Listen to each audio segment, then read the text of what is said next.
अस्सलामुअलैकुम। आकाशा यासीन आपसे मुखातिब है। नाज़रीन, ये कहानी किसी ऐसे किनारे की है जहां सूरज तलू तो होता है मगर रोशनी मुकम्मल नहीं फैलती, जैसे सच और राज एक ही धागे में परोए लगे हों। इक़्तिदार के ऐवानों में आज भी सरगोशियां गूंज रही हैं, जहां पेशकश सुनहरे ख्वाबों की तरह सजती है मगर इनकार की खामोशी इन्हें धुंधला देती है। सियासत के मैदान में हर किरदार अपनी चाल में मसरूफ नजर आता है। तारीफ के रंग भी हैं और सवालों के साए भी, जैसे आईना खुद अपनी तस्वीर से नजरें चुरा रहा हो। उधर एक और मंजर है, ज्यादा कड़ा ज्यादा तल्ख, जहां मासूम हाथों में मुस्तकबिल के चिराग नहीं बल्कि अंधेरे की लिपटें थमा दी गई हैं। ये सिर्फ हथियार नहीं है, ये ख्वाबों का गला घोंटने की एक खामोश साजिश नजर आती है, जिसे किसी बाग को खुलने से पहले ही राख में बदल दिया गया हो। खौफ की ये फजा किसी एक गली या शहर तक महदूद नहीं बल्कि पूरे मुआशरे के लिए दिल पर दस्तक दे रही है। और सरहदों के पार एक अनजाना सा जाल बुना जा रहा है, जहां धागे अलग अलग सही मगर गिरा एक ही है। इतराफात की बाज़गश्त इन दीवारों से टकरा रही है जहां पर पहले ही शक के साए थे। ताकत के उस खेल में चालें खुफिया है मगर असरात आया, जैसे हवा का रुख नजर ना आए मगर तूफान का शोर सुनाई दे। ये प्रोग्राम इसी तस्वीर का आईना है, जहां हम इन कहानियों के पर्दे हटाएंगे, सवालों को आवाज देंगे और सच की वो किरण तलाश करेंगे जो अंधेरों में भी रास्ता बना लेती है। नाज़रीन, प्रोग्राम के दूसरे हिस्से में हम बात करेंगे रात के किनारा आसमां पर धमाका खेज मवाद की लकीरें खींच चुकी हैं और हम हैं कि तारीख के इस दहकते हुए बाब का दूसरा औरा खोल रहे हैं। जंग अपनी 21वें दिन में दाखिल हो चुकी है मगर वक्त जैसे ठहर गया हो, खुशियों के चिराग भी में लिपटे नजर आते हैं। एक तरफ ईद की दहलीज है तो दूसरी जानिब आग की अलाव हैं, जहां मुस्कुराहटें भी खौफ के साए में सांस ले रही हैं। तेहरान की फजा में गूंजते धमाके ऐसे हैं जैसे खामोशी का सीना चाक हो रहा हो। और इसी शोर में एक और नाम तारीख के मातम में शामिल हो गया, पासदारान इनकलाब के तर्जुमान जनरल अली मोहम्मद नाइनी। जवाब सिर्फ एक खबर नहीं बल्कि एक इशारा बन चुके हैं, कुर्बानी का, मुजाहमत का और इस जंग की कीमत का। लेबनान से फलस्तीन तक जमीन जैसे जख्मों की चादर ओढ़े बैठी है। मस्जिद अक्सा के दरवाजे बंद हैं मगर सजदे नहीं रुके। ये वो लम्हा है जहां अकीदा दीवारों से बड़ा साबित हुआ। उधर खलीज की फजाएं भी बेचैन हैं, ड्रोन्स और मिसाइल जैसे आसमान पर खौफ के परिंदे बनकर मंडला रहे हैं। और फिर ताकत के ऐवानों में दावे हैं, बयानात हैं जैसे अल्फाज भी हथियार बन चुके हों। कहीं F-35 के गरूर को ललकारा जा रहा है तो कहीं जमीन पर फौजें उतारने की एक बाज़गश्त है, जैसे हिकमत की बाजे में किरदार आखिरी चालों की तरफ बढ़ रहा हो। ये जंग सिर्फ सरहदों की नहीं रही, ये बयानियों, अकीदों और ताकत के तसव्वुर की जंग बन चुकी है। नाज़रीन, ये थे हमारे टॉपिक्स। हमारे स्टूडियोज में हमारे ऑनरेबल गेस्ट वो भी मौजूद हैं, शकील करार साहब, मलिक नजीब, सकीर चौधरी, असगर चौधरी। बहुत शुक्रिया आप सभी का। आप सभी आज हमारे साथ इस प्रोग्राम में मौजूद हैं। सकीर चौधरी साहब, इस प्रोग्राम का आगाज़ मैं इस वक्त आपसे करना चाहूँगी। सर, हम देख रहे हैं कि एक ख़ास ओहदा जो है वो देने की पेशकश जो की गई थी फरियाल तालपुर को, और उन्होंने इस ओहदे को की जो ऑफ़र है उसको मुसरत कर दिया। उन्होंने कहा भाई मुझे भी इस चीज़ की ज़रूरत नहीं और ख़ास तौर पर मैं किसी भी सरकारी ओहदा जो है वो मैं इस वक्त एक्सेप्ट जो है वो नहीं, बिल्कुल मतलब उनकी जानिब से किया गया है। किस नज़र से देख रहे हैं आप इसको? देखें आकाशा, ये जो ओहदा है उसके हवाले से कोई वाज़े तो नहीं किया गया सदर असम्बली ज़रदारी का, लेकिन चूँकि अभी नई तब्दीली हुई है वहाँ पे सिंध में गवर्नर की, तो मुमकिन तौर पर हो सकता है कि उनको गवर्नर का ओहदा ना दिया जा रहा हो, या फिर इसके अलावा और क्या होगा, क्योंकि वो तो वैसे ही पावरफुल लेडी हैं और कभी वो वफाकी वज़ीर या इस तरह रही नहीं है, लेकिन वो हमेशा पावर कॉरिडोर में रही हैं। चूँकि पीपल्स पार्टी जो है वो बरसरे इक़्तिदार पार्टी है, एक सूबे में तो उनकी बहुत अरसे से हुकूमत भी चल रही है, फिर जो है वो वफाक में भी उनकी हुकूमत है, अब भी जो उनके भाई हैं वो सदर हैं, तो ओहदे की उनको पेशकश ज़रूर हुई थी, लेकिन चूँकि वो पहले ही एक पावर कॉरिडोर का हिस्सा हैं और पावर एंजॉय कर रही हैं, तो उनको मेरा ख्याल ओहदे की ज़रूरत है ही नहीं। और जब आप किसी ओहदे में आ जाते हैं तो फिर आपके पास एक लिमिटेशन होती है। अब फरियाल तालपुर जो है उनके पास तमाम फैसलों का इख्तियार है। पीपल्स पार्टी में अगर चंद लोग हैं तो उसमें फरियाल तालपुर का भी एक अहम किरदार है कि उन फैसला साजी में, उन फैसलों में वो ज़रूर बैठती हैं और वो मानी भी जाती है जी, और उनके फैसले, उनकी राय को जो है वो अहमियत दी जाती है। और फिर क्या समझते हैं सकीर चौधरी साहब, एक खास किस्म का ओहदा, सरकारी ओहदा देने की बातें हो रही थी, तो हो सकता है ना कि कोई चीज़ें ऐसी हों जो कि उनके आने से ही और मज़ीद जो है उसमें बेहतरी आ सकती हो, तभी ये ओहदा देने की बातें चली हैं? हो सकता है, लेकिन देखें वो समझदार खातून है, चूँकि अगर वो ओहदा लेंगी तो उनका पोर्टफोलियो कम हो जाएगा और वो एक उस ओहदे तक ही महदूद होंगी और उनके जो इतने इख्तियारात हैं वो शायद फिर उस तरीके से उनको वो प्रैक्टिस ना कर पाएँ या इस तरीके से उनको एंजॉय ना कर पाएँ जिस तरह अब वो कर रही हैं। तो अब जब उनके पास वैसे ही पार्टी की वो वुमेन की सदर हैं और इसके अलावा फैसला साजी में उसका उनके बगैर वो होते ही नहीं हैं, चंद लोग हैं जिनमें वो भी शामिल हैं, तो उन्हें ओहदे की मेरा ख्याल ज़रूरत शायद नहीं है। लेकिन ओहदे की ज़रूरत उस वक्त होती है जिस वक्त आम पार्टी के कारकुन जो हैं वो बड़ी तगोदो करते हैं और क्यू में लगे होते हैं कि शायद उनका नंबर आ जाए। तो ये उनमें इस तरह का कोई सीन तो है नहीं कि फरियाल तारपुर को शायद वो बाद में कोई ओहदा ना मिले तो इसलिए वो अब जो है वो ओहदा कबूल कर लेंगी। तो ओहदे का उनके साथ कोई ऐसा लेना देना नहीं है। पीपल्स पार्टी में वो वैसे ही बड़ी अहमियत की हामिल हैं, पॉपुलर खातून हैं और 2001 से वो सियासत कर रही हैं, काफ़ी लंबे अरसे से वो MNA भी रही हैं, अब भी वो जो है वो पीपल्स पार्टी में एक अहम ओहदे पर फाइज हैं। फैसला साजी जो है उनके बगैर होती नहीं है, तो उनको ओहदे की क्या ज़रूरत है? मुझे तो लगता है कि वो एक ऑफर करवाई गई होगी लेकिन ज़रूरत नहीं है उनको। मतलब बिल्कुल लाइट लिया गया उनकी जानिब से, फरियाल तालपुर साहिबा की जानिब से। लेकिन हम देख रहे हैं कि सियासी हलकों में इस वक्त शहमगोइयाँ जो हैं इस हवाले से ज़ोर शोर से जा रही हैं और बातें तो हो रही हैं। असगर चौधरी साहब, हम देख रहे हैं कि जिनकी कारकर्दगी पर लोगों को, आवाम को, जो कराची के लोग हैं उनको बहुत ही ज़्यादा तहफ़्फ़ुज़ात हैं और हमेशा मतलब क्रिटिसाइज़ भी किया जाता है। कंट्रोवर्शियल अगर कहें उनकी पर्सनालिटी को तो गलत नहीं होगा, मतलब इस टाइप की भी कुछ चीज़ें जो हैं वो हमारे सामने आते हैं। सो चेयरमैन बिलावल भुट्टो जरदारी साहब जो हैं उन्होंने मेयर कराची मुर्तज़ा वहाब की कारकर्दगी की एक तारीफ की है। क्या आप समझते हैं कि कराची की तरक्याती मंसूबों में पीपल्स पार्टी की कामयाबी सिंध की सियासत को मजबूत कर रही है, लेकिन जिस पे किसी का एतबार नहीं है उनकी कारकर्दगी को हमेशा एक उसके आगे क्वेश्चन मार्क होता है। सो उसको बहुत ही ज़्यादा चेयरमैन बिलावल भुट्टो जरदारी साहब जो हैं उसको बहुत ही ज़्यादा सराह रहे हैं? जी बहुत शुक्रिया आकाशा। एक तो सबसे पहले आपको और हमारे साथियों को और देखने वालों को ईद अल फितर मुबारक हो। आज चांद रात मुबारक। जी जी, चांद रात मुबारक। और आपका बड़ा अहम सवाल है। देखिए इसके अंदर दो पहलू हैं। पहले मैं आपके सवाल का जवाब दे देता हूँ, फिर आप कहेंगी डायरेक्ट ही मैं उधर निकल गया। इसमें कोई शक नहीं है कि जो इस वक्त मेयर कराची हैं वो इंतहाई मुतहर्रिक नौजवान हैं और एक प्योरली मिडिल क्लास सियासी फैमिली से उनका तल्लक है। तो जब पार्टी ने उनके ऊपर इत्मीद किया तो वो भाग दौड़ तो कर रहे हैं, लेकिन कराची के मसाइल सिर्फ दिनों के नहीं हैं। गो के वहाँ पर हुकूमत पीपल्स पार्टी की है, कभी दरमियान में एक वक्फा आता है उसमें कि जब परवेज़ मुशर्रफ साहब की थी तो दूसरी पार्टी की वहाँ पर हुकूमत आ गई थी, वरना पीपल्स पार्टी की थी। लेकिन फोकस सारा उनका इंटीरियर सीन था। कराची और हैदराबाद के ऊपर उनका फोकस उतना ज़्यादा नहीं था और इसी वजह से ये शहर बड़े बड़े मसाइल से दो चार थे। पहली दफ़ा चूँकि कराची के लोगों ने उन्हें मैंडेट दिया मेयरशिप का, तो वो काम कर रहे हैं। इश्यूज़ आते हैं, बिल्कुल। आप देखें कल बारिश हुई है और उस बारिश में 19 इंसानी जानें ज़ाया हो गई हैं। आपका गोल प्लाजा सामने वो आजकल वो बहुत से सानी आते हैं जिसमें बाद में मेयर कराची को ही जिम्मेदार ठहराया जाता है। बिलाशुबा बिलावल साहब का ये मैं ज़रूर कहूँगा कि वो अपने लोगों की हिम्मत हौसला अफजाई करते हैं। अब मुराद शाह साहब को देख लेना, मुराद शाह साहब उनके फैमिली मेम्बर नहीं है और फैमिली मेम्बर से ही ज़रा मैं लिंक करूँगा आपकी उस सवाल को जो सगीर चोई साहब से आपने किया था। फरियाल तालपुर साहिबा अगर ये ओहदा कबूल कर लेती तो पीपल्स पार्टी की जो एक रवायत थी ना वो दफन हो जाती। मतलब यहाँ पर बहुत सी ऐसी हैं कि जब वो इक़्तिदार में आते हैं तो भाई, भतीजा, मामा, चाचा, ये जितने रिश्तेदार होते हैं ये कहीं ना कहीं किसी वजारत में होते हैं। लेकिन पीपल्स पार्टी के अंदर हमें एज सच अभी तक ना तो भुट्टो फैमिली का इस वक्त हमें सिंध जो गवर्नमेंट है वहाँ पर कोई नज़र आ रहा है, ना ही जो जरदारी फैमिली का कोई वज़ीर या मशीर वगैरह हमें नज़र आ रहा है। वो पीपल्स पार्टी के वर्कर ही हैं और उसी को बचाने के लिए, उस रवायत को कायम रखने के लिए फरियाल तालपुर साहबा ने वो ओहदा कबूल नहीं किया। पार्टी के अंदर उनकी हैसियत का अंदाज़ा आप लगाइए कि जो टिकट्स हैं, टिकटों की तकसीम आसिफ अली जरदारी साहब नहीं करते हैं, बिलावल भुट्टो साहब नहीं करते हैं, बल्कि वो तमाम मीटिंग्स और इंटरव्यूज़ सारी फरियाल तारपुर साहबा करती हैं। और बड़े बड़े जो तरक्याती मनसूबे होते हैं ज़ाहिर है उसमें भी वो बैठती होंगी, उनकी मंजूरी देती होंगी। जहाँ तक अब आगे आ गया है इनकी कारकर्दगी की बात, इस वक्त एक तो वफाक की जानब से जो एक तवील अरसे से कम से कम 30-35 सालों से जो तावन होना चाहिए था कराची सिटी से, वो नहीं हो रहा है। कह देते हैं जी कि हम आपको K4 मंसूबा दे देते हैं। MQM का वोट बैंक ज्यादा है कराची में, तो डेफिनेटली ये चीजें जो है असगर चौधरी साहब हमारे सामने आती है, इस पर बात करेंगे सर, इस पे जरूर इसको आगे कंटिन्यू कर। वक्त है नाज़रीन एक शॉर्ट ब्रेक का, हमारे साथ रहिएगा।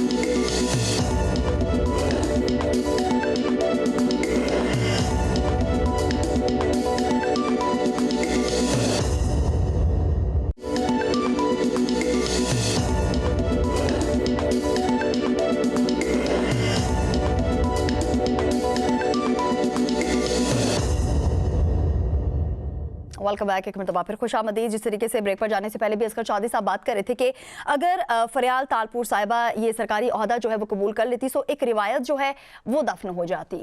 शकील करार साहब, कौन सी ऐसी रिवायत है जो दफन हो जाती है, और इससे पहले भी कितनी सदाकत लग रही है असगर चौधरी साहब ने ये जो बात की है इसमें, क्योंकि हम देख रहे हैं कि सदर आसिफ अली जरदारी जो है वो उन्हीं की जानिब से जो है ये एक ऑफर जो है वो की गई थी, जिसको फरियाल तालपुर साहिबा ने रिजेक्ट किया। शुक्रिया आकाशा। माजरा के साथ पहले तो मैं आपके सवाल से इख्तलाफ करूंगा कि फरियाल तालपुर को ओहदा मिल रहा था नहीं मिल रहा था। हमारे पाकिस्तान के इससे कई गुना ज़्यादा बड़े मसाइल है, संजीदा मसाइल है। फरियाल तालपुर का नाम कहाँ से आ गया, ओहदा कहाँ से आ गया, उनको आम आवाम से क्या लगे। पीपल्स पार्टी देखें, जब दाल में कुछ काला है तभी कोई ना कोई बात हुई है। देखें बात ये नहीं है आकाशा जी, पीपल्स पार्टी जब बिलावल भुट्टो से जरदारी बना ना, तो उसके बाद पीपल्स पार्टी अमली तौर पर ख़त्म हो चुकी है। भुट्टो ख़ानदान अब नहीं रहा पीपल्स पार्टी में, ना पीपल्स पार्टी के अंदर, ना कि साइडों पे, ना बाहर भाई। पीपल्स पार्टी का जो एक मकाम था बेनज़ीर भुट्टो के दौर में या उससे पहले जो था, वो अब नहीं रहा जी। अब वो एक खिचड़ी बन चुका है, और उस खिचड़ी में फरियाल तालपुर वो खातून, जिसको आप खातून अव्वल कहें, दोयम कहें, तीन कहें, जो भी उसको आप रुतबा दें, वो उससे कई गुना ज़्यादा बड़ा उनका स्टेटस है बगैर किसी ओहदे के। सर सिंध में भुट्टो आज भी जिंदा है और आज भी उसी नाम पे पीपल्स पार्टी को वोट मिलते हैं। मैं पीपल्स पार्टी की बात कर रहा हूँ कि पीपल्स पार्टी के अंदर कहाँ है भुट्टो, कहाँ है भुट्टो, आप मुझे बताएं। देखिए सिंध के लोग मासूम लोग हैं, वो अपनी रवायात को देखते हैं कि साल से बरसा बरस से सदियाँ गुजर जाती हैं, वो अपनी रवायत को नहीं छोड़ रहे हैं। तो वही रवायत है कि बस जिए भुट्टो, बस नारा भुट्टो चल रहा है। प्रैक्टिकली आप मुझे बताएं पीपल्स पार्टी में अब भुट्टो कहाँ है। बिल्कुल, जब बिलावल भुट्टो से बिलावल भुट्टो जारी बन गया तो पीछे पे क्या रह गया। दूसरी बात ये कि फरियाल तालपुर पाकिस्तान का इशू नहीं है, उसको ओहदा मिले ना मिले क्या फ़र्क पड़ता है इससे सिंध की आवाम को या पाकिस्तान को या फिर इस पार्टी को। ये तो देखना एक सोचा छोड़ा गया कि जैसे अभी हमारे दोस्त ने कहा चौधरी साहब ने कि जो उसका गवर्नर, भाई गवर्नर बनाए ना बनाए, गवर्नर क्या पूरे पाकिस्तान की पीपल्स पार्टी उनके इशारों पे चलती है। पूरे पीपल्स पार्टी का रिमोट कंट्रोल इस खातून के हाथ में है जी। आप टिकटों की बात करते, टिकटें छोड़े, सिर्फ मुलाकात के लिए लोगों को क्या क्या सियासी राबते और मतलब कनेक्शन करने पड़ते हैं। वह बात क्या खोलूं मैं। चले तो सर, मुझे लग रहा है जो मेरा आपसे सवाल था उसका पॉइंट आ चुका है। ये इस सवाल का प्लीज मैं आपसे जवाब, सर मैं इस दूसरे सवाल का आपसे जवाब चाहूंगी कि जो ये एक इजलास हुआ है इसमें हमने देखा है कि चेयरमैन बिलावल भुट्टो जरदारी जो है उन्होंने बहुत ही ज्यादा तारीफ की है मेयर कराची मुर्तजा वहाब और उनकी कारकर्दगी को बहुत ही सराहा है। ये जरा इस पे थोड़ी सी नजर अपनी दौड़ाइएगा। नजर दौड़ाऊंगा, मैं रोशनी डालूंगा। रोशनी डाले, हाँ, वो रोशनी जो कराची में नजर नहीं आती, रोशनी का शहर कराची जो है अंधेरे में डूब चुका है। हम क्या बात करें मेयर की। बात यह है कि अपना कोई भी लीडर अपने किसी कारकुन की तारीफ कर दे तो उससे जो हकायक वो चेंज तो नहीं होते। अभी असगर चौधरी साहब ने कितने वाक़यात गिनवा दिए, मैं आपको मुझे गिनवा दूँ। देखिए ये एक सियासी ड्रामाबाजी है पीपल्स पार्टी की कि मेयर की परफॉर्मेंस बड़ी अच्छी है। अभी हालिया जो हम रिसर्च करते रहे पूरा एक महीना जो साना हुआ प्लाजा का, गुल प्लाजा का, तो आप मुझे बताएं ना कि उसमें मेयर का क्या किरदार था। कोई किरदार नहीं था। हमारे देखें पूरे पाकिस्तान में सिस्टम जो है वो बल्दियाती निज़ाम, जो बल्दियाती अदारे ही शहरों में सफाई सुथराई और जो बेसिक उसकी जो रिक्वायरमेंट होती है उसके रिस्पॉन्सिबल होते हैं। लेकिन यहाँ तो मेयर की बात ही कोई नहीं करता। कराची में मेयर को उठा के छोड़ के सारी बात डाल दी गई गवर्नर के ऊपर। गवर्नर जिससे पहले MQM ऑन नहीं करती थी, बाद में कहती है हमारा गवर्नर है, और जब हटाया गया फिर वो कहते हैं जी हमारे गवर्नर को हटाया गया, हमसे मशावरत नहीं की गई। तो ये एक बहुत बड़ा ड्रामा चल रहा है सिंध में। इसीलिए वहाँ पर साल से दो जमातें तरक्की हुकूमत करती आ रही हैं। अब मुश्किल से जाके एक सजा याफ्ता को गवर्नर बना दिया गया सिंध का। तो उससे क्या तोक़ रखती हैं आपके वहाँ कोई दूध की नहरें बहेंगी, या जिस तरह वो दावा करती हैं मरियम नवाज साहबा पंजाब में कि उन्होंने बड़े तरक्याती काम किए, तो इस तरह आप मेयर कराची की भी तारीफें करते रहे। किसने पूछना है आपको? आम आवाम जो है सिंध की, तो आज भी आप जाकर देख लें दोनों सिंध में आपको पीने का साफ पानी वहाँ पर नहीं मिलेगा।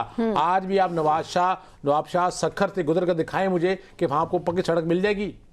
जो शहर के अंदर सड़कें हैं उनका हाल जाकर देख लें आप।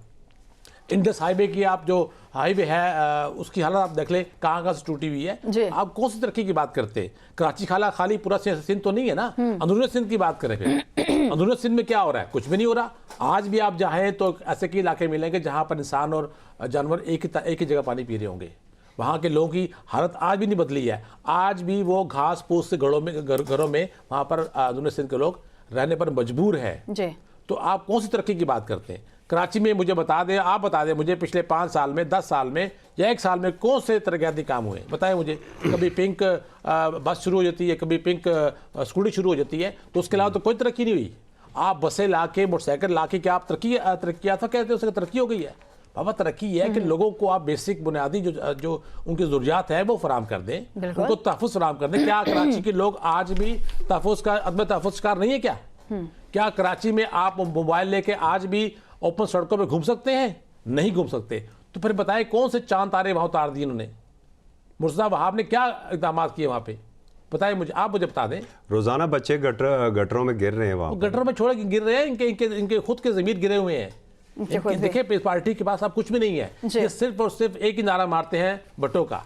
उसके अलावा इनके पास बेचने के लिए कुछ भी नहीं है। सियासी तौर पर ये सिर्फ और सिर्फ, ठीक है, आसिफ अली जरदारी एक जोड़ तोड़ के माहिर हैं, पाकिस्तान में माने जाते हैं, इसमें कोई शक नहीं है। लेकिन हम बात करते हैं इस कौम की, इस मुल्क की तरक्की की, तो मुझे कोई बता दे कि कहाँ पर तरक्की हो रही है, कहाँ पे क्या तरक्की हो रही है? मलिक नजीब, कहाँ पे तरक्की हो रही है जो हमें नजर नहीं आ रही है? लेकिन सिंध हुकूमत, जी, सिंध हुकूमत जो है, या जो सिंध हुकूमत के वज़रा हैं, वो बहुत ही ज़्यादा तारीफ़ें करते हैं कि भाई बहुत ही ज़्यादा काम हो रहा है कराची के लिए, कराची के अवाम के लिए, लोगों के लिए। बहुत से डेवलपमेंट्स के जो प्रोजेक्ट्स हैं वो हमने शुरू कर दिए हैं। सो अवाम की फलाह बहबूद के बहुत सारे मनसूबे हैं जो हमें गिनवाए तो जाते हैं, लेकिन अमली तौर पर वो चीज़ें होती हमें दिखाई नहीं देती। क्या कहेंगे? बिस्मिल्लाहिर्रहमानिर्रहीम। बहुत शुक्रिया आकाशा।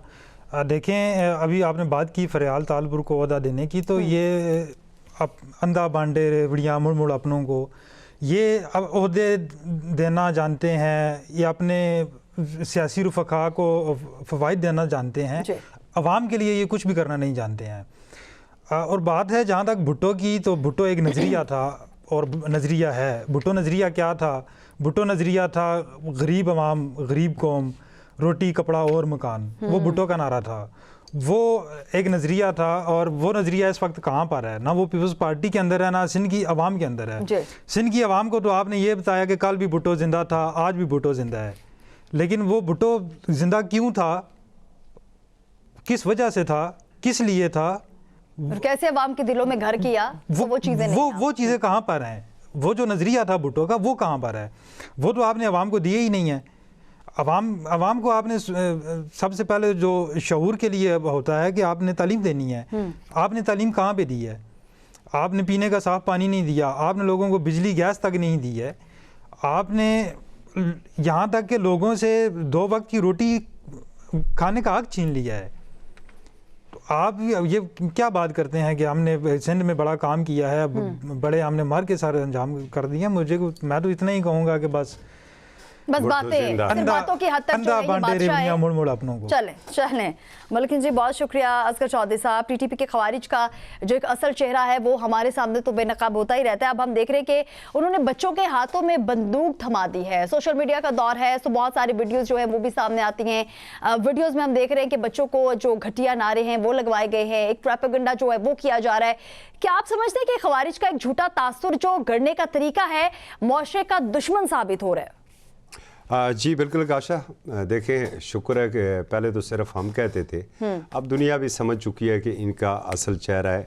मैं वैसे एक छोटी सी बतौर मुसलमान एक मिसाल देना चाहता हूँ, उसके बाद बच्चों वाले मामले के ऊपर आता हूँ कि आप ये देखिए कि बड़ा मुक़द्दस से माह रमज़ान है, और इस माह रमज़ान में जो यूरोप है, अमेरिका है, या सऊदी अरब, मिडल ईस्ट है, वहाँ पर ईद आज हो रही है और बाकी ममालिक में कल ईद हो रही है, ठीक है।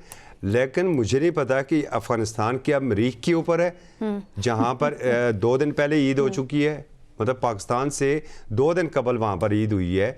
हमारे बॉर्डर आपस में जुड़े हुए हैं।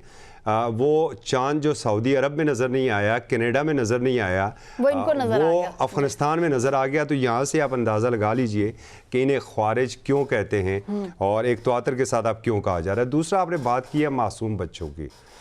देखें, कुछ माजी की गलतियाँ ज़ाहिर हमारी भी थी और हम इन्हें तालिब इल्म समझते थे, लेकिन ये बजाय एक अच्छे तालिब इल्म बनने के और दुनिया में रोशनियाँ बांटने के, ये अंधेरों के तालिब इल्म बन चुके और इन्होंने जो पूरी दुनिया की लान तान है ना, वो अपनी जानब कर ली। ये मासूम बच्चे हैं, ये मासूम बच्चों की ये उम्र जो क्या है, ये कलम पकड़ने की है, किताब पकड़ने की उम्र है, तख्ती पकड़ने की उम्र है। आप उनके हाथों में वेपन दे रहे हैं, आप उन्हें उनके अंदर जो नफ़रत के बीज बो रहे हैं। क्या कल उन्होंने माशरे में जाके क्या कोई प्रोफेसर बनना है, क्या कोई साइंसदान बनना है या डॉक्टर बनना है? नहीं, उसने कल बड़े होकर सिर्फ दहशतगर्द ही बनना है। और फिर एक दहशतगर्द का इंजाम क्या होता है? हम तो तवील अरसे से हालत जंग में हैं इन्हीं दहशतगर्दों के ख़िलाफ़, और रोज़ाना आप देख लें हम रिपोर्ट भी कर रहे होते हैं कि एक कार्रवाई में इतने दहशतगर्द मारे गए। तो आफ्टर ऑल जो दहशतगर्दों का इंजाम होता है ना, वो एक गोली होती है और उसके बाद उन्हें ज़मीन के नीचे जाना पड़ता है। फिर आकाशा, बात थोड़ी लंबी हो जाएगी। हम एक विज़िट के ऊपर गए थे वज़ीरिस्तान, और हमें वहाँ पर एक कंपाउंड का विज़िट करवाया गया था कि ये नौजवान, ये बच्चे, ये ख़ुदकश हमला आवर बनने के लिए तैयार कैसे होते हैं। तो वहाँ पर तो इन्हें जन्नत का नक्शा दिखाया गया था, दिखाया जाता है, इनकी ज़हन साजी उस तरह की जाती है। और फिर जो अब नई रिपोर्ट्स ये आई हैं कि जितने मनशियात फ़रोश हैं, और ख़ास करके ये जो जिस अटैक की बात हो रही थी और ड्रग हॉस्पिटल की बात हो रही थी, कि जितने मनशियात फ़रोश हैं, सॉरी मनशियात इस्तेमाल करने वाले लोग हैं, अब इनको वो, और पाकिस्तान ये कह चुका है कि हमने जो तहकीकात की हैं, जो मुलव्वस थे दहशतगर्दी के हमलों में, वो जो मनशियात के आदी अफराद निकले। तो ये माशरे को तो इस जानब लेके जा रहे हैं। अब एक जो ज़रूरी बात है, देखें, पाकिस्तान ने हमेशा एक अच्छा हमसाया होने का, एक अच्छा बरादर इस्लामी मुल्क होने का सबूत दिया है। 40 साल तक मेहमान नवाजी भी की है, और अब जब और एक तसलसल के साथ हमारी सरजमीन का जो खुद मुख्तारी है उसे पामाल किया गया, एक तसलसल के साथ। और कितने हज़ार हम लाशें उठा चुकी हैं अपने शोहदा की।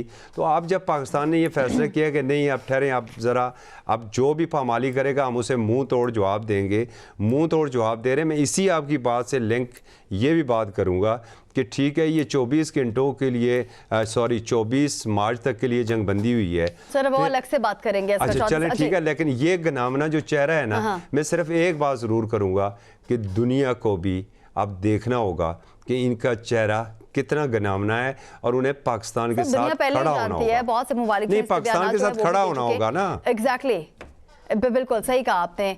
अब हम देख रहे हैं कि भारत से भी बहुत सारी बड़ी बड़ी आवाज़ें जो हैं वो हम सुनते आए हैं पाकिस्तान के हक में।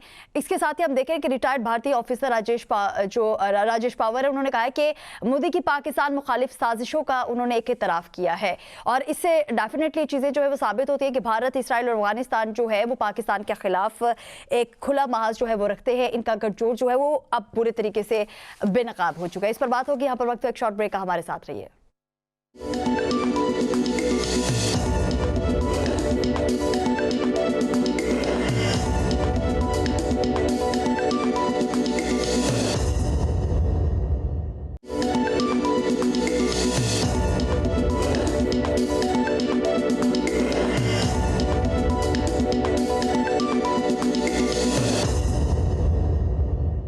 Welcome back. एक मिनट फिर खुशामदीद। जिस तरीके से ब्रेक पर जाने से पहले भी असगर चौधरी साहब बात कर रहे थे कि अगर फरियाल तालपुर साहिबा ये सरकारी ओहदा जो है वो कबूल कर लेती, तो एक रिवायत जो है वो दफन हो जाती। शकील करार साहब, कौन सी ऐसी रिवायत है जो दफन हो जाती है, और इससे पहले भी कितनी सदाकत लग रही है असगर चौधरी साहब ने ये जो बात की है इसमें, क्योंकि हम देख रहे हैं कि सदर आसिफ अली जरदारी जो है वो उन्हीं की जानिब से जो है ये एक ऑफर जो है वो की गई थी, जिसको फरियाल तालपुर साहिबा ने रिजेक्ट किया। शुक्रिया आकाशा। माजरा के साथ पहले तो मैं आपके सवाल से इख्तलाफ करूंगा कि फरियाल तालपुर को ओहदा मिल रहा था, नहीं मिल रहा था। हमारे पाकिस्तान के इससे कई गुना ज़्यादा बड़े मसाइल है, संजीदा मसाइल है। फरियाल तालपुर का नाम कहाँ से आ गया, ओहदा कहाँ से आ गया, उनको आम आवाम से क्या लगे। पीपल्स पार्टी देखें, जब दाल में कुछ काला है तभी कोई ना कोई बात हुई है। देखें, बात ये नहीं है आकाशा जी, पीपल्स पार्टी जब बिलावल भुट्टो से जारी बना ना, तो उसके बाद पीपल्स पार्टी अमली तौर पर ख़त्म हो चुकी है। भुट्टो ख़ानदान अब नहीं रहा पीपल्स पार्टी में, ना पीपल्स पार्टी के अंदर, ना कि साइडों पे, ना बाहर भाई। पीपल्स पार्टी का जो एक मकाम था बेनज़ीर भुट्टो के दौर में या उससे पहले जो था, वो अब नहीं रहा जी। अब वो एक खिचड़ी बन चुका है। और उस खिचड़ी में फरियाल तारपोल वो खातून, जिसको आप खातून अव्वल कहें, दोयम कहें, तीन कहें, जो भी उसका रुतबा दें, वो उससे कई गुना ज़्यादा बड़ा उनका स्टेटस है, बगैर किसी ओहदे के। सर, सिंध में भुट्टो आज भी जिंदा है और आज भी उसी नाम पे पीपल्स पार्टी को वोट मिलते हैं। मैं पीपल्स पार्टी की बात कर रहा हूँ कि पीपल्स पार्टी के अंदर कहाँ है भुट्टो, कहाँ है भुट्टो, आप मुझे बताएं।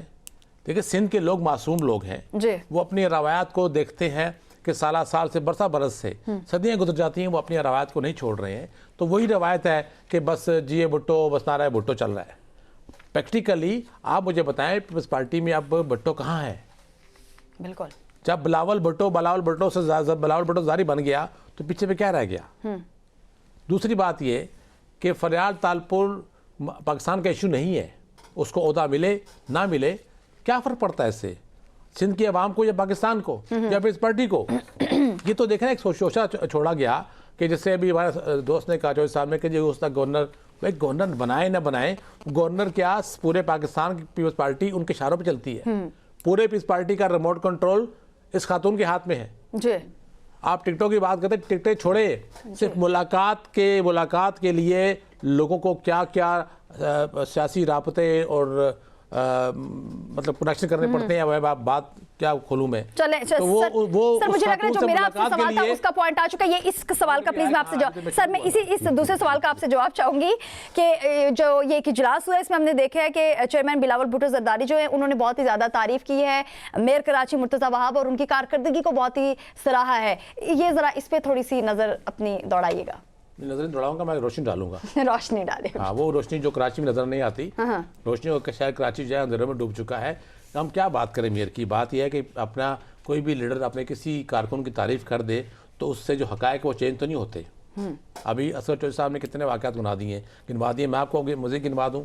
तो देखिए, ये एक सियासी ड्रामाबाजी है पीपल्स पार्टी की कि मेयर की परफॉर्मेंस बड़ी अच्छी है। अभी हालिया जो हम रिसर्च करते रहे पूरा एक महीना जो साना हुआ प्लाजा का, गुल प्लाजा का, तो आप मुझे बताएं ना कि उसमें मेयर का क्या किरदार था? कोई किरदार नहीं था। हमारे देखें पूरे पाकिस्तान में सिस्टम जो है वो बल्दियाती निज़ाम या बल्दियाती अदारे ही शहरों में सफाई सुथराई और जो बेसिक उसकी जो रिक्वायरमेंट होती है उसके रिस्पॉन्सिबल होते हैं। लेकिन यहाँ तो मेयर की बात ही कोई नहीं करता। कराची में मेयर को उठा के छोड़ के सारी बात डाल दी गई गवर्नर के ऊपर। गवर्नर जिसे पहले MKM ऑन नहीं करती थी, बाद में कहती है हमारा गवर्नर है, और जब हटाया गया फिर वो कहते हैं जी हमारे गवर्नर को हटाया गया, हमसे मुशावरत नहीं की गई। तो ये एक बहुत बड़ा ड्रामा चल रहा है सिंध में। इसीलिए वहाँ पर साल से दो जमातें तरक्की हुकूमत करती आ रही हैं। अब मुश्किल से जाके एक सजा याफ्ता को गवर्नर बना दिया गया सिंध का, तो उससे क्या तवक्को रखती हैं आपके? वहाँ कोई दूध की नहरें बहेंगी या जिस तरह वो दावा करती हैं मरियम नवाज साहबा पंजाब में कि उन्होंने बड़े तरक्याती काम किए, तो इस तरह आप मेयर कराची की भी तारीफें करते रहे? किसने पूछना है आपको? आम आवाम जो है सिंध की, तो आज भी आप जा देख लें दोनों सिंध में आपको पीने का साफ पानी वहाँ पर नहीं मिलेगा। आज भी आप नवाब शाह सखर से गुजर कर दिखाएं मुझे कि वहाँ आपको पक्की सड़क मिल जाएगी। जो शहर के अंदर सड़कें हैं उनका हाल जाकर देख लें आप। इंडस हाईवे की आप जो हाईवे है उसकी हालत आप देख ले कहाँ से टूटी हुई है। आप कौन सी तरक्की की बात करते? कराची खाली पूरा सिंध तो नहीं है ना, अंदरूनी सिंध की बात करें। फिर अंदरूनी सिंध में क्या हो रहा है? कुछ भी नहीं हो रहा। आज भी आप जाएं तो ऐसे कई इलाके मिलेंगे जहाँ पर इंसान और जानवर एक ही जगह पानी पी रहे होंगे। वहाँ के लोगों की हालत आज भी नहीं बदली है। आज भी वो घास फूस से घरों में वहाँ पर अंदरूनी सिंध के लोग रहने पर मजबूर है। तो आप कौन सी तरक्की की बात करते हैं? कराची में मुझे आप बता दें मुझे पिछले 5 साल में, 10 साल में या 1 साल में कौन से तरक्याती काम हुए? बताएं मुझे। कभी पिंक बस शुरू हो जाती है, कभी पिंक स्कूटी शुरू हो जाती है, तो उसके अलावा तो कोई तरक्की नहीं हुई। आप बसें ला के, मोटरसाइकिल ला के क्या आप तरक्की था कहते हैं? उसकी तरक्की हो गई है? बाबा तरक्की ये है कि लोगों को आप बेसिक बुनियादी जो उनकी ज़रूरियात है वो फराम कर दें, उनको तहफ़्फ़ुज़ फराम कर दें। क्या कराची के लोग आज भी तहफ़्फ़ुज़ का अदम तहफ़्फ़ुज़ शिकार नहीं है क्या? क्या कराची में आप मोबाइल लेके आज भी ओपन सड़कों पे घूम सकते हैं? नहीं घूम सकते। तो फिर बताएं कौन से चांद तारे वहाँ उतार दिए इन्होंने? मुर्तज़ा वहाब ने क्या इक़दाम किए वहाँ पे?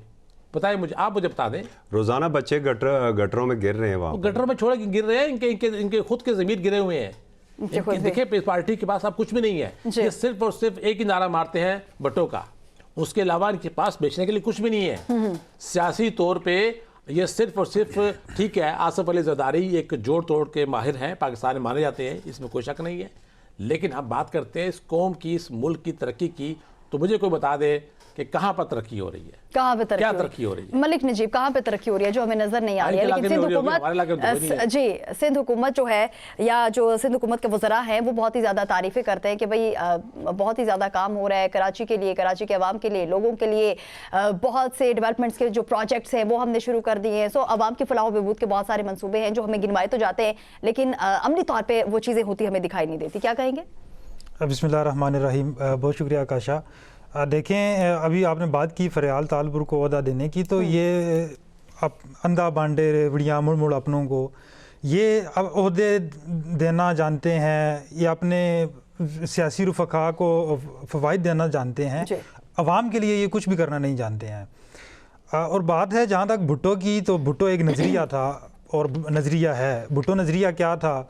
भुट्टो नज़रिया था गरीब अवाम, गरीब कौम, रोटी कपड़ा और मकान, वो भुट्टो का नारा था, वो एक नज़रिया था। और वो नज़रिया इस वक्त कहाँ पर है? ना वो पीपल्स पार्टी के अंदर है, ना सिंध की आवाम के अंदर है। सिंध की आवाम को तो आपने ये बताया कि कल भी भुट्टो ज़िंदा था, आज भी भुट्टो ज़िंदा है, लेकिन वो भुट्टो ज़िंदा क्यों था, किस वजह से था, किस लिए था, कैसे आवाम के दिलों में घर किया, वो चीज़ें वो चीज़ें कहाँ पर हैं? वो जो नज़रिया था भुट्टो का, वो कहाँ पर है? वो तो आपने आवाम को दिए ही नहीं है। अवाम को आपने सबसे पहले जो शऊर के लिए होता है कि आपने तालीम देनी है। आपने तालीम कहाँ पे दी है?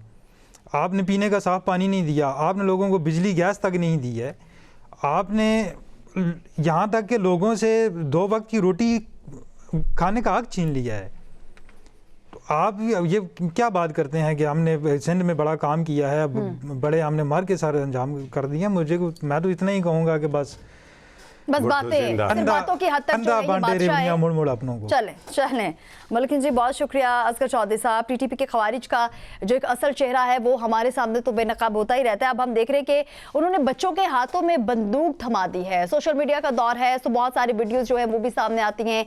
वीडियोस में हम देख रहे हैं कि बच्चों को जो घटिया नारे हैं वो लगवाए गए हैं, एक प्रोपेगेंडा जो है वो किया जा रहा है। क्या आप समझते हैं कि खवारिज का एक झूठा तासुर जो गढ़ने का तरीका है मुआशरे का दुश्मन साबित हो रहा है? जी बिल्कुल काशा। देखें, शुक्र है कि पहले तो सिर्फ हम कहते थे, अब दुनिया भी समझ चुकी है कि इनका असल चेहरा है। मैं वैसे एक छोटी सी बतौर मुसलमान एक मिसाल देना चाहता हूँ, उसके बाद बच्चों वाले मामले के ऊपर आता हूँ कि आप ये देखिए कि बड़ा मुक़द्दस से माह रमज़ान है, और इस माह रमज़ान में जो यूरोप है, अमेरिका है या सऊदी अरब, मिडल ईस्ट है, वहाँ पर ईद आज हो रही है और बाकी ममालिक में कल ईद हो रही है, ठीक है। लेकिन मुझे नहीं पता कि अफ़गानिस्तान क्या मरीख के ऊपर है, जहाँ पर 2 दिन पहले ईद हो चुकी है, मतलब पाकिस्तान से 2 दिन कबल वहाँ पर ईद हुई है। हमारे बॉर्डर आपस में जुड़े हुए हैं। वो चांद जो सऊदी अरब में नज़र नहीं आया, कनाडा में नज़र नहीं आया, वो अफ़गानिस्तान में नज़र आ गया। तो यहाँ से आप अंदाज़ा लगा लीजिए कि इन्हें ख्वारिज क्यों कहते हैं और एक तवातर के साथ आप क्यों कहा जा रहा है। दूसरा, आपने बात की है मासूम बच्चों की। देखें, कुछ माजी की गलतियां ज़ाहिर हमारी भी थी और हम इन्हें तालिब इल्म समझते थे, लेकिन ये बजाय एक अच्छे तालिब इल्म बनने के और दुनिया में रोशनियां बांटने के, ये अंधेरों के तालिब इल्म बन चुके। और इन्होंने जो पूरी दुनिया की लान तान है ना, वो अपनी जानब कर ली। ये मासूम बच्चे हैं, ये मासूम बच्चों की ये उम्र जो क्या है, ये कलम पकड़ने की है, किताब पकड़ने की उम्र है, तख्ती पकड़ने की उम्र है। आप उनके हाथों में वेपन दे रहे हैं, आप उन्हें उनके अंदर जो नफ़रत के बीज बो रहे हैं। क्या कल उन्होंने माशरे में जाके क्या कोई प्रोफेसर बनना है, क्या कोई साइंसदान बनना है या डॉक्टर बनना है? नहीं, उसने कल बड़े होकर सिर्फ दहशतगर्द ही बनना है। और फिर एक दहशतगर्द का इंजाम क्या होता है? हम तो तवील अरसे से हालत जंग में हैं इन्हीं दहशतगर्दों के ख़िलाफ़, और रोज़ाना आप देख लें हम रिपोर्ट भी कर रहे होते हैं कि एक कार्रवाई में इतने दहशतगर्द मारे गए। तो आफ्टर ऑल जो दहशतगर्दों का इंजाम होता है ना, वो एक गोली होती है और उसके बाद उन्हें ज़मीन के नीचे जाना पड़ता है। फिर आकाशा, बात थोड़ी लंबी हो जाएगी। हम एक विज़िट के ऊपर गए थे वज़ीरिस्तान, और हमें वहाँ पर एक कंपाउंड का विज़िट करवाया गया था कि ये नौजवान, ये बच्चे, ये ख़ुदकश हमला आवर बनने के लिए तैयार कैसे होते हैं। तो वहाँ पर तो इन्हें जन्नत का नक्शा दिखाया गया था, दिखाया जाता है, इनकी ज़हन साजी उस तरह की जाती है। और फिर जो अब नई रिपोर्ट्स ये आई हैं कि जितने मनशियात फ़रोश हैं, और ख़ास करके ये जो जिस अटैक की बात हो रही थी और ड्रग हॉस्पिटल की बात हो रही थी, कि जितने मनशियात फ़रोश हैं, मनशियात इस्तेमाल करने वाले लोग हैं, अब इनको वो, और पाकिस्तान ये कह चुका है कि हमने जो तहकीकात की हैं, जो मुलव्वस थे दहशतगर्दी के हमलों में, वो जो मनशियात के आदी अफराद निकले। तो ये माशरे को तो इस जानब लेके जा रहे हैं। अब एक जो ज़रूरी बात है, देखें, पाकिस्तान ने हमेशा एक अच्छा हमसाया होने का, एक अच्छा बरादर इस्लामी मुल्क होने का सबूत दिया है। 40 साल तक मेहमान नवाजी भी की है, और अब जब और एक तसलसल के साथ हमारी सरजमीन का जो खुद मुख्तारी है उसे पामाल किया गया एक तसलसल के साथ, और कितने हज़ार हम लाशें उठा चुकी हैं अपने शोहदा की। तो अब जब पाकिस्तान ने ये फैसला किया कि नहीं, अब ठहरें, अब ज़रा, अब जो भी पामाली करेगा हम उसे मुंह तोड़ जवाब देंगे, मुंह तोड़ जवाब दे रहे हैं। मैं इसी आपकी बात से लिंक ये भी बात करूँगा कि ठीक है, ये 24 घंटों के लिए 24 मार्च तक के लिए जंग बंदी हुई है। सर वो अलग से बात करेंगे। अच्छा चलें, ठीक है, लेकिन ये गनामना जो चेहरा है ना, मैं सिर्फ एक बात ज़रूर करूँगा कि दुनिया को भी अब देखना होगा कि इनका चेहरा कितना गनामना है, और उन्हें पाकिस्तान के साथ खड़ा होना होगा। बहुत से मुबारक, नहीं, पाकिस्तान के साथ खड़ा होना होगा ना। एग्जैक्टली, बिल्कुल सही कहा आपने। अब हम देख रहे हैं कि भारत से भी बहुत सारी बड़ी बड़ी आवाज़ें जो हैं वो हम सुनते आए हैं पाकिस्तान के हक में। इसके साथ ही हम देख रहे हैं कि रिटायर्ड भारतीय ऑफिसर राजेश पावर है, उन्होंने कहा है कि मोदी की पाकिस्तान मुखालिफ साजिशों का उन्होंने एक इतराफ़ किया है, और इससे डेफिनेटली चीज़ें जो है वो साबित होती है कि भारत, इसराइल और अफगानिस्तान जो है वो पाकिस्तान के खिलाफ एक खुला महाज जो है वो रखते हैं। इनका गठजोड़ जो है वो अब पूरे तरीके से बेनकाब हो चुका है। इस पर बात होगी। यहाँ पर वक्त एक शॉर्ट ब्रेक का, हमारे साथ रहिए।